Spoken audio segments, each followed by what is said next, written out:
संत महात्मा बाहर से लेते हुए दृष्टिगोचर होते हैं, वास्तव में वो देते हैं। मनुस्मृति आदि में लिखा है ब्राह्मण को कोई दे नहीं सकता।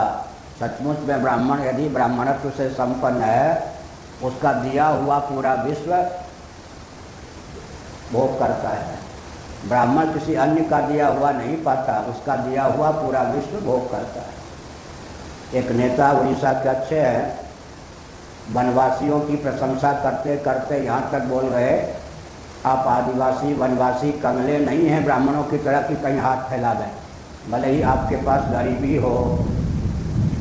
परिस्थिति यह हुई कि उड़ीसा के ब्राह्मण इतने उत्तेजित हुए कि यहाँ के मुख्यमंत्री जी ने उनके मंत्री पद को छीन लिया, जबकि वो बहुत वरिष्ठ नेता हैं, हमारे भी परिचित हैं। लेकिन ब्राह्मणों को कंगला कह दिया और वनवासियों के लिए कहा, आदिवासियों के लिए आप निर्धन भले ही हों, लेकिन हाथ फैलाने वाले ब्राह्मणों की तरह आप कंगले नहीं हैं। भगवान शिव भिक्षाटन करते हैं तो क्या गरीब हैं? उनकी पत्नी का नाम अन्नपूर्णा है, पार्वती है, सती है, जो सबका भरण पोषण करती है। अन्नपूर्णा जिनकी अर्धांगिनी है, वो भिक्षावृत्ति से रहते हैं। सारी संपत्ति विश्व को ब्राह्मणों की दी हुई है। उनके तप से, त्याग से, संयम से, ज्ञान विज्ञान की संपन्नता से सबका पोषण होता है। ब्राह्मण अग्रज हैं। परमात्मा की सृष्टि में सर्वप्रथम परात्पर पुरुषोत्तम श्री मन नारायण के नाभि कमल से प्रथम ब्राह्मण ब्रह्मा जी की अभिव्यक्ति हुई। बाद में मरीचि, कश्यप इत्यादि प्रजापतियों की धर्मपत्नियों के गर्भ से देवता दनुज आदि ही नहीं, ये जितने स्थावर प्राणी हैं, तरुलता, वृक्ष, गुल्म आदि भी उत्पन्न हुए। मरीचि, कश्यप आदि के धर्मपत्नियों के गर्भ से शेषनाग भी, गरुड़ भी प्रकट हुए।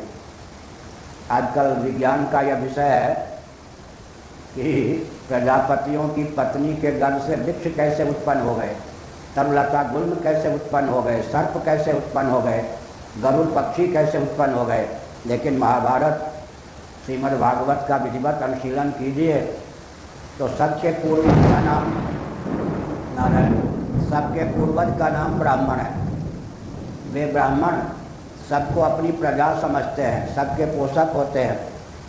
जब ब्राह्मणों ने अपने को इतना श्रेष्ठ माना कि अपने अनुज, कल्प, क्षत्रिय आदि को अपने से हीन मानना प्रारंभ कर दिया, ब्राह्मणत्व के अभिमान में आकर चूर हो गए, धनमान की किंकरता आ गई, अपने दायित्व के निर्वाह में प्रमाद हो गया, तब फिर ब्राह्मणों का पतन हुआ। बहुत महत्वपूर्ण तथ्य है। सन्यासियों का पतन कब से, धर्माचार्यों का पतन कब से, नेताओं का पतन कब से, कलेक्टर, कमिश्नर आदि का पतन कब से? एक ही उत्तर है, जब व्यक्ति पद सुलभ, दायित्व का निर्वाहक न होकर या कम होकर धनमान का उपभोक्ता बन जाता है, तब उसका पतन होता है।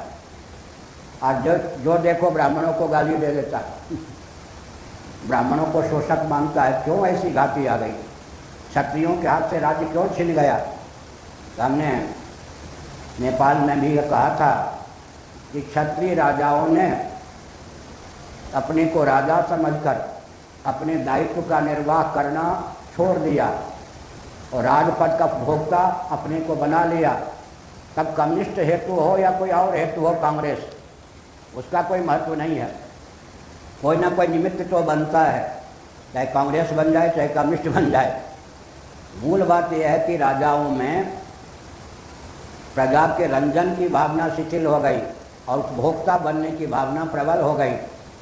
तो पूर्वजों के तप के प्रभाव से 2-3 पीढ़ी तक राज्य करते रहे। बाद में कहीं कांग्रेस आ गई, कहीं कम्युनिस्ट आ गई पार्टी, सब जगह यही बात। इसलिए आज भी अगर कोई ब्राह्मणोचित शील का निर्वाह करता है, सारी सृष्टि को अपनी प्रजा के रूप में देखता है, परब्रह्म परमात्मा की स्वयं को प्रथम अभिव्यक्ति मानता है, उसका सम्मान देवर्षि नारद के समान और अंगिरा जी के समान, अगस्त्य के समान आज भी हो सकता है, यह संकेत किया।